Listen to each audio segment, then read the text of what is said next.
What if I told you that crying easily, feeling overwhelmed in crowded places, replaying conversations in your head, and absorbing other people's emotions is not weakness, but biology?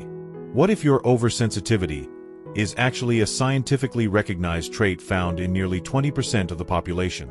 If you've been called too emotional, too intense, too soft, this might completely change how you see yourself.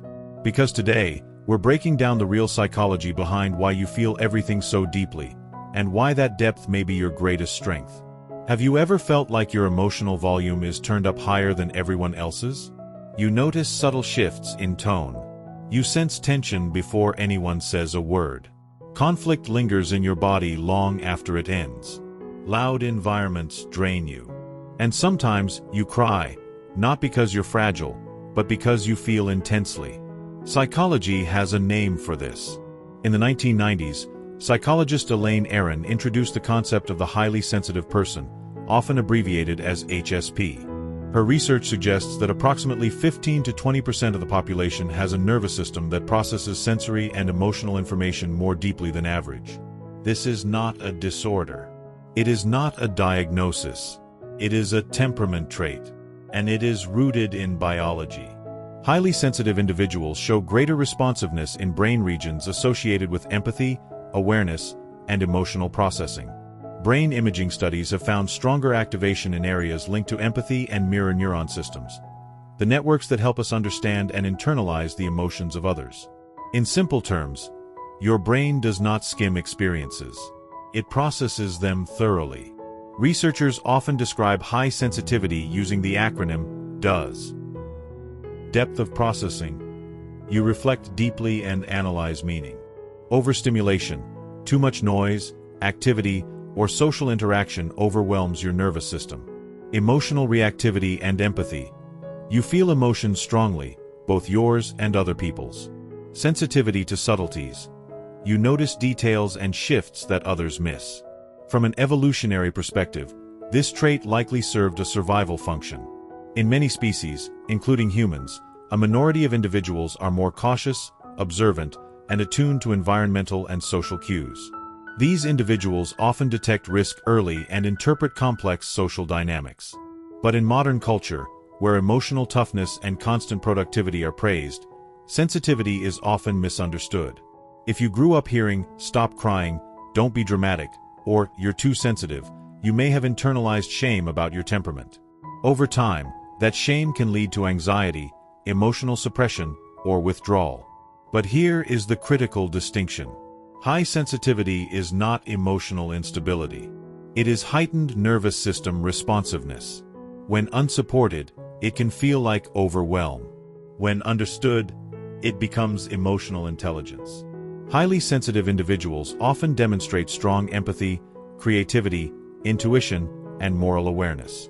Research also shows they respond more intensely not only to negative environments, but to positive ones as well. This idea is known as differential susceptibility.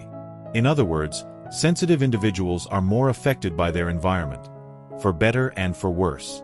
You may hurt more deeply, but you also love more deeply. You may feel stress more intensely, but you also experience joy more vividly. You may need more recovery time, but you often possess profound insight. The goal is not to harden yourself. The goal is regulation. Learning how to manage stimulation. Choosing emotionally safe relationships. Setting boundaries without guilt. Allowing yourself time to decompress. Practicing grounding techniques when overwhelmed. When you stop fighting your wiring and start working with it, sensitivity shifts from burden to strength. So if you have always wondered why everything feels amplified for you, it is not weakness. It is not immaturity. It is not brokenness. It may simply be that your nervous system was designed to experience life in high resolution. And once you understand that, you stop trying to numb your depth. You begin to master it. If you've spent your life trying to shrink your emotions, trying to toughen up, trying to become less affected, I want you to pause for a moment. You were never too much. You were just deeply wired. In a world that often rewards detachment, speed, and emotional numbness, people who feel deeply can begin to believe something is wrong with them. But psychology tells us something very different. Sensitivity is not fragility. Depth is not dysfunction. Emotion is not weakness. Your nervous system is responsive. Your empathy is strong. Your awareness is heightened. That means you are capable of profound connection. You are capable of insight others may never reach. You are capable of compassion that heals rooms. But your depth requires wisdom. It requires boundaries. It requires self-understanding. It requires choosing environments that nourish rather than drain you. When you learn to regulate instead of suppress. When you learn to protect your energy instead of apologizing for it. When you learn to see your sensitivity as a design rather than a defect. Everything changes. You stop fighting yourself. You begin to understand yourself. And that understanding is where real psychological power begins. You don't need to become less sensitive to survive this world. You need to become more skilled at managing your sensitivity. That is growth. That is maturity. That is strength. And if this message resonated with you, it may be the first step toward embracing a part of yourself you were taught to hide. If you found yourself in this video, if it gave language to something you've felt for years, then this is exactly what we do here. On the Inner Mind Psychology, we explore the patterns behind your emotions, the science behind your behaviors, and the hidden forces shaping your inner world.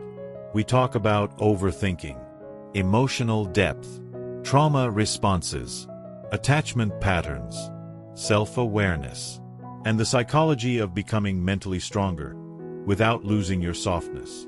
So if you are ready to understand your mind instead of fighting it, if you want psychology explained in a way that feels human, not robotic, if you want to grow emotionally and intellectually at the same time, subscribe to the Inner Mind Psychology.